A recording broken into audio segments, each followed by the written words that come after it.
আসসালামু আলাইকুম বন্ধুরা, প্রবাস জীবনে সবারই তো এরকম আসে না। দেখেন, আজ আমি সিমের বিসি পাক করব বলেছিলাম যে আজকে সিমের বিসিটা কিভাবে পাক করব। তাই ভাবলাম শুধু আমি একা পাক করলে হবে না, আমার বন্ধুদেরকে সবাইকে দেখাই কীরকম হয় আর কীরকম পাক করি, ঠিক আছে, এগুলো দেখার জন্য।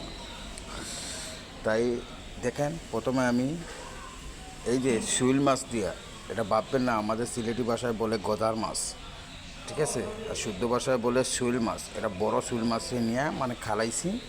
এটা মানে ওই খালটা ফালাইয়া দিয়ে মনে করো আমি এটারে এখন ভাজবো। প্রথমে তেল দিলাম কড়াইতে, আমি হলুদ একটা দিয়ে সামান্য লবণ দিয়ে মনে করো আমি মাখায় রাখছিলাম। তাই এখন এই যে মনে করো সিমের সাথে এটা আছে মানে শৈল মাছ, বড় শৈল মাছে মানে খাল পালাইয়া বলছি, আমাদের সিলেটি ভাষায় বলে খাগরি। আর এটা হলো সিমের বিচি আর হলুদ, বাখর, মরিচ এগুলো দিয়ে আমি পানি দিয়ে সামান্য গুলিয়ে রাখছি। আর এখানে আছে পেঁয়াজ, এখানে আছে রসুন বাটা, আর এখানে আছে ধনিয়া বাটা। এখন আমি মনে করো ওই যে শৈল মাছ আছে, ওই শৈল মাছগুলারে আমি এখন তেলের সাথে সামান্য বাজিয়ে রাখবো, যাতে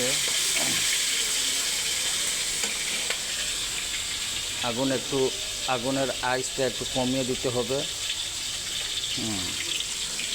আগুন কমিয়ে দিয়ে মনে করো এটারে মুড়ে যেন না লাগে।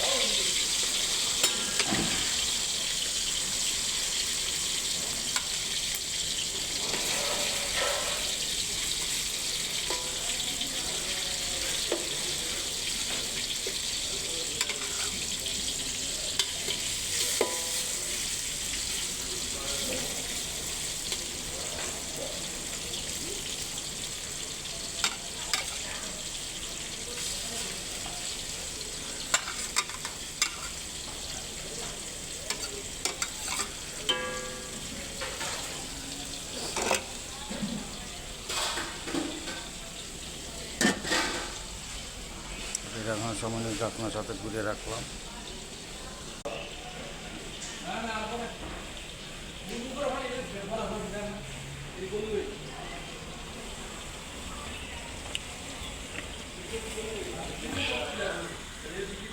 বন্ধুরা দেখেন, এত বাধা লাগবো না।